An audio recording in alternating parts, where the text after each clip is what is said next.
Hello बच्चों, संख्या पद्धति के पार्ट 4 वीडियो में आपका स्वागत है।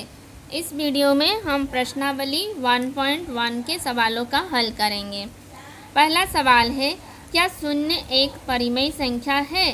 क्या इसे आप p बटा q के रूप में लिख सकते हैं? यहाँ p और q पूर्णांक है और q नॉट बराबर 0, यानी q 0 के बराबर नहीं है। परिमेय संख्या का शर्त क्या है? परिमेय संख्या को p बटा q के रूप में लिखा जाना चाहिए। तो शून्य जो है, हम शून्य को लिख सकते हैं 0/1 या 0/2, इस तरह से लिख सकते हैं, है ना। तो क्योंकि शून्य को 0/1, 0/2, 0/3 के रूप में लिखा जा सकता है और शून्य यहाँ पे 0/1 अगर लिखते हैं तो शून्य भी पूर्णांक है, शून्य भी पूर्णांक है और एक भी पूर्णांक है। साथ ही साथ दूसरा जो परिमेय संख्या का दूसरा जो कंडीशन है कि q 0 के बराबर नहीं, तो ये जो q p बटा q में ये हर में जो संख्या है वो 0 के बराबर नहीं है, तो हम शून्य को लिख सकते हैं p बटा q के बराबर, इसलिए शून्य एक पूर्णांक संख्या है। तो हम इसे इस प्रकार लिखेंगे।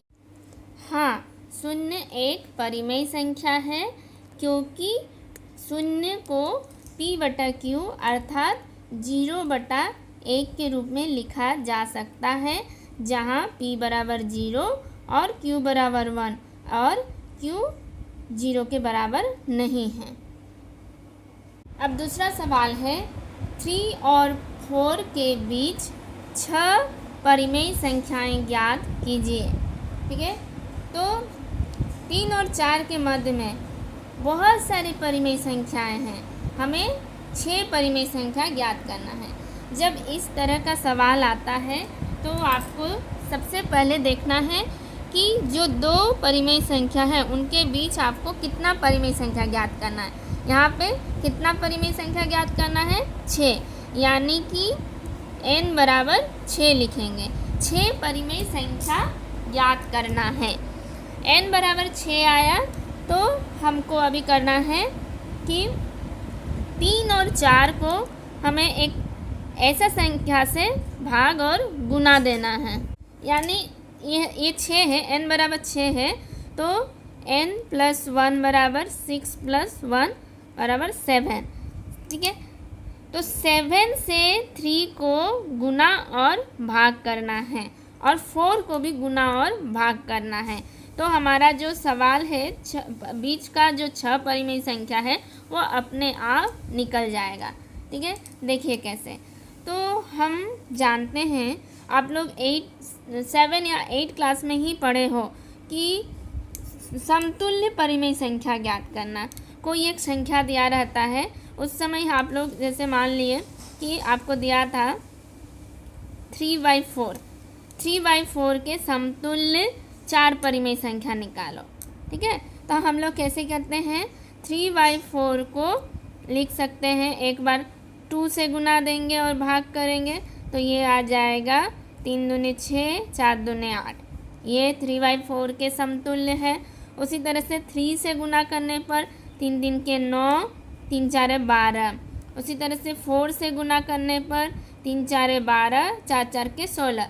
तो कहने का मतलब है किसी परिमेय संख्या में ऊपर यानी हर और अंश में समान संख्या गुना करने पर वो जो संख्या प्राप्त होता है वो इस परिमेय संख्या के समतुल्य है, यानी समान है। इसको काटने से हमें वही 3/4 प्राप्त हो रहा है। देखो, 3 दूनी 6, ये 2 तिया 6, 2 4 8, 3/4, 3 3 के 9, 3 4 12 प्राप्त हो रहा है।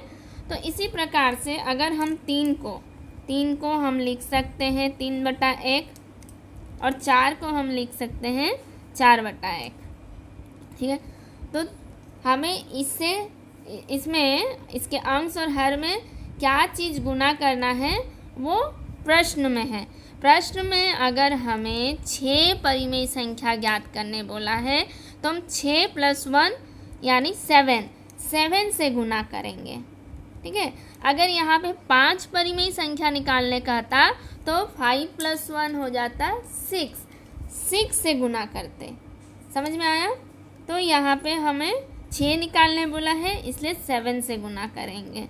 ये नियम है या फिर बोल सकते हैं ये ट्रिक है, जिससे कि आपका जो सवाल, ऐसे तो बहुत सारे हैं हम निकाल सकते हैं, लेकिन उसमें होच पोच हो जाएगा।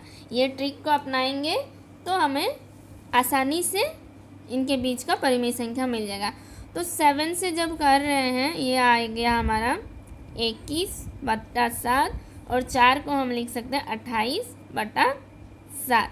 तो इनके बीच के 6 परिमेय संख्या हो जाएगा ये 22/7, 23/7, 24/7, 25/7, 26/7, 27/7। एक एक बढ़ा दिए। ये सभी क्या है, इनके बीच के ही हैं ना।